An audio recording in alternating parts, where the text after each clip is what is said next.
The day my father slammed the door in my face and yelled that I was the family's greatest shame still echoes in my mind like a nightmare I can't wake from.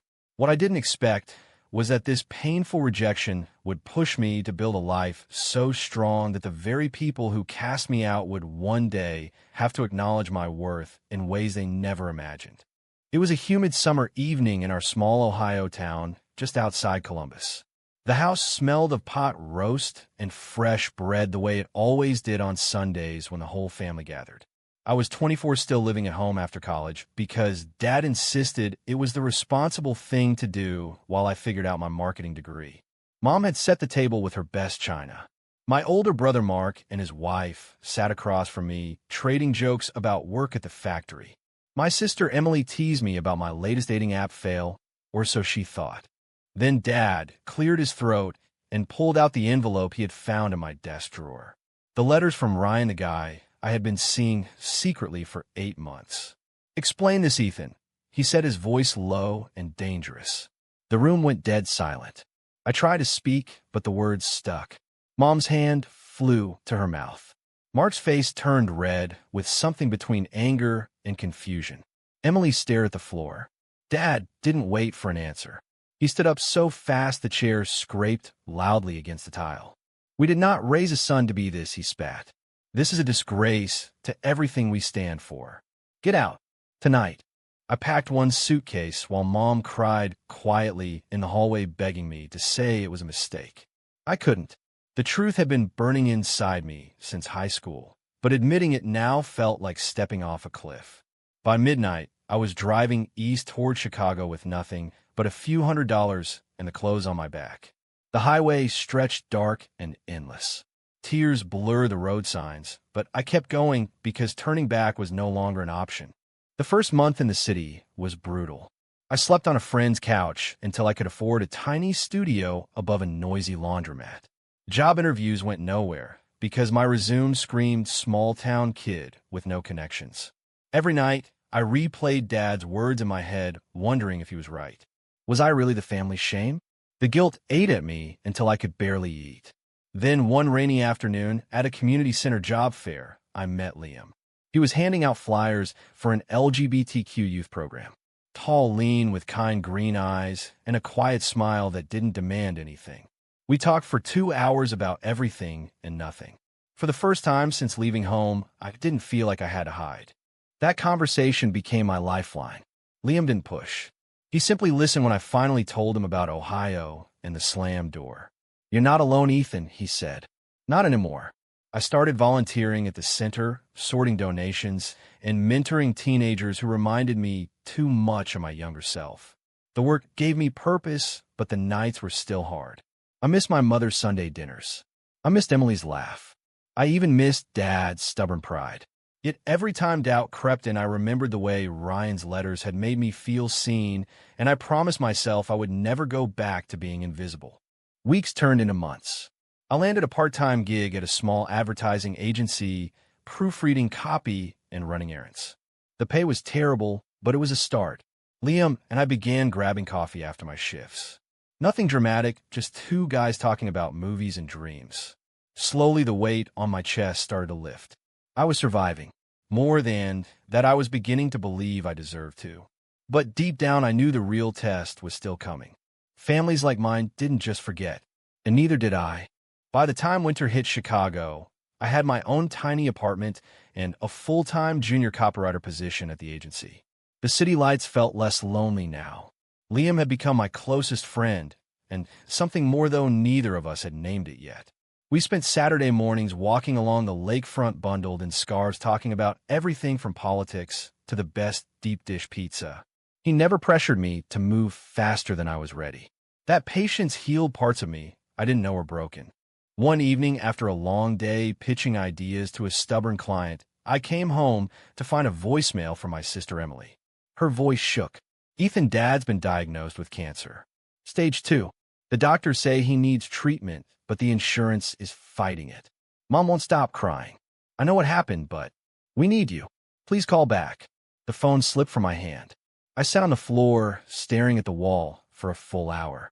All the old shame rushed back. Was this my fault somehow? Had my leaving made everything worse? Liam found me there, and I didn't say a word. He just sat beside me until I could speak. I can't go back, I whispered.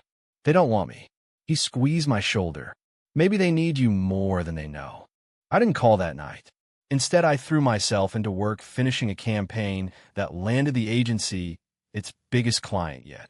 The boss pulled me aside the next week and offered me a raise and a new title. For the first time, I felt proud of something that was entirely mine. Yet Emily's message haunted me.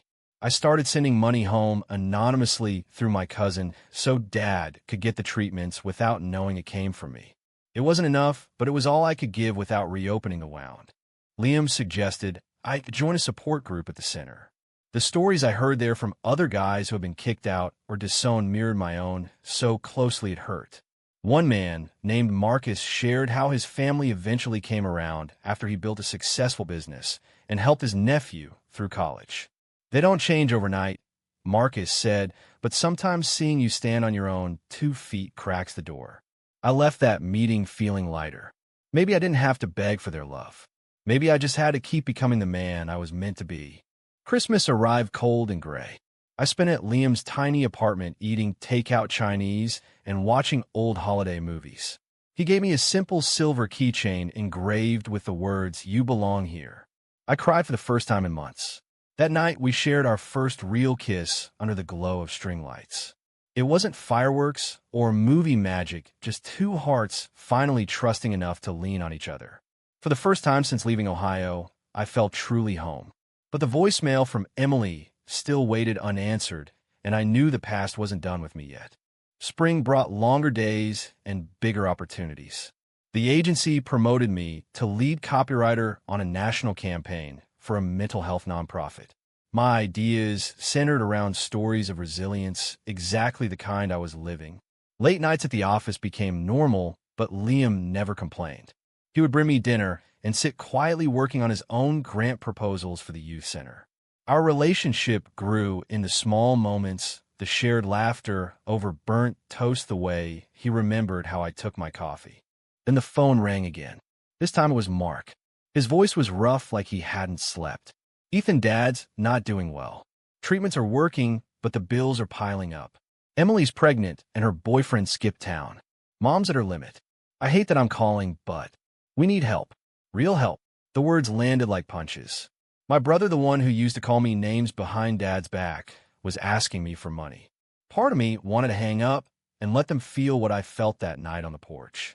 But another part, the part that had grown stronger in Chicago, whispered that this was my chance to prove something bigger than revenge. I wired enough to cover 3 months of treatments and medical bills without note. Then I booked a flight home for the following weekend. Liam offered to come, but I told him I needed to do this alone first. The plane ride felt like traveling back in time. When I landed in Columbus, the familiar smell of Midwest air hit me hard. Emily picked me up at the airport. She hugged me so tightly I thought my ribs would crack. "You've changed," she whispered. "You look free." The house looked the same, but smaller somehow. Dad sat in his recliner, thinner than I remembered. His eyes widened when he saw me. "What are you doing here?" he growled, but there was no real heat left. Mom rushed from the kitchen, wiping her hands on her apron, tears already falling. I didn't yell or demand apologies. I simply said, "I'm here to help." No strings. The week that followed was tense, but honest. I sat with Dad through chemo appointments, driving him in silence at first, then slowly talking about my life. He never mentioned Ryan or the letters, but he listened. Mark even shook my hand one night and muttered, "Thanks, little brother." On the last day before my flight back, Dad looked at me from across the kitchen table. "I don't understand it, Ethan, but I see you're not the boy I threw out." It wasn't acceptance, not yet, but it was a crack in the wall. I flew home to Chicago feeling lighter than I had in years. Liam met me at the airport with flowers. "You did it," he said. I smiled because for the first time I believed him. Summer in Chicago turned sweltering, but my career was on fire. The nonprofit campaign I led went viral, raising millions and earning me industry awards. Reporters wanted interviews. The youth center asked me to speak at their annual gala. I stood on that stage in a crisp suit, telling a room full of strangers about the night my father slammed the door. My voice didn't shake. When I finished, the applause felt like thunder. Liam sat in the front row, eyes shining with pride. Afterward, a teenage boy approached me and said, "You gave me hope tonight." That moment was worth every tear I had ever cried. Back home, things were shifting too. Emily had the baby, a little girl named Grace. She sent me photos almost daily. Dad's treatments were working, and he had started physical therapy. Mom called me every Sunday, now not to preach, but to ask about my week. Mark even invited me to his son's baseball game via video. The conversations were careful, like walking on thin ice, but they were happening. I never hid Liam. When Mom asked if I was seeing anyone, I told her yes, and that he made me happy. She was quiet for a long moment, then said, "As long as you're happy, Ethan." It wasn't perfect, but it was progress. Then came the twist none of us saw coming. The factory where Dad and Mark worked announced layoffs. Mark lost his job. Medical bills were still high, and now there was a new baby in the family. Emily called me in tears. "Ethan, we can't keep taking from you, but we don't know what else to do." I thought about it for one night, then made a decision that surprised even me. I flew back with Liam this time. We arrived at the house on a Saturday morning. Dad opened the door and froze when he saw us together. Liam stood tall beside me, hand brushing mine in silent support. "I have a proposal," I said calmly. "I've been talking to the nonprofit I worked with. They want to open a satellite office in Columbus focused on family support for LGBTQ youth. I can run it from here part-time, and the salary plus benefits would cover the bills. Mark, you could help manage the facility. That you could consult when you're stronger. It's not charity. It's a job. A real one." The room went silent. Dad stared at Liam, then at me. Finally, he nodded once. "If it keeps the family together, we'll try." Moving back wasn't easy. I kept my Chicago apartment for weekends with Liam, but spent most weeks in Ohio helping launch the new center. The work felt bigger than any award. We helped dozens of families start conversations they had avoided for years.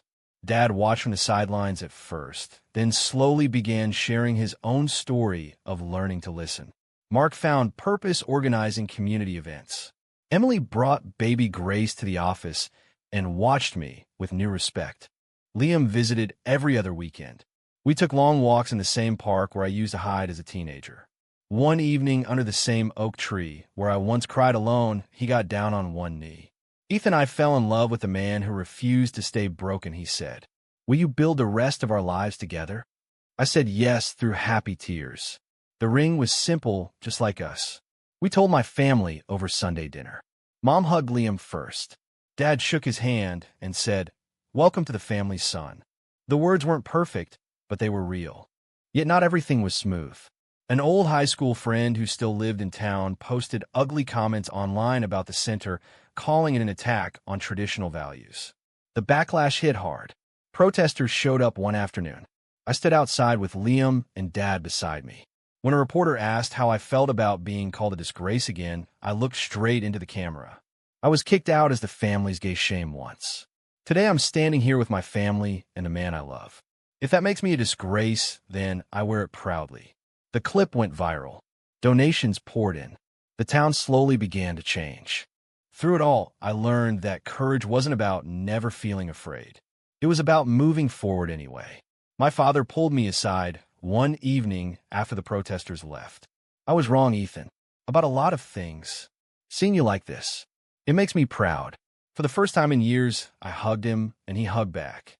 The wall was gone. A year later, the center was thriving.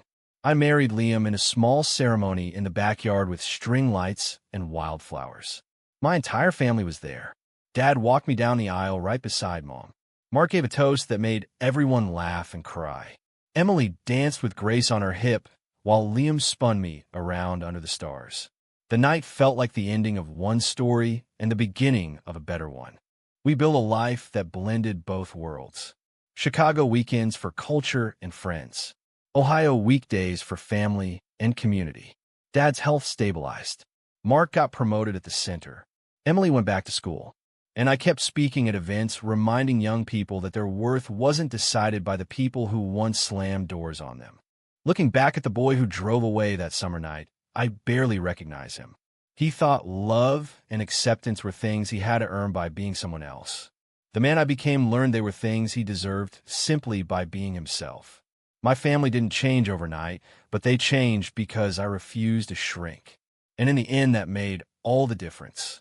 True or false? True acceptance in a family only comes after proving your worth.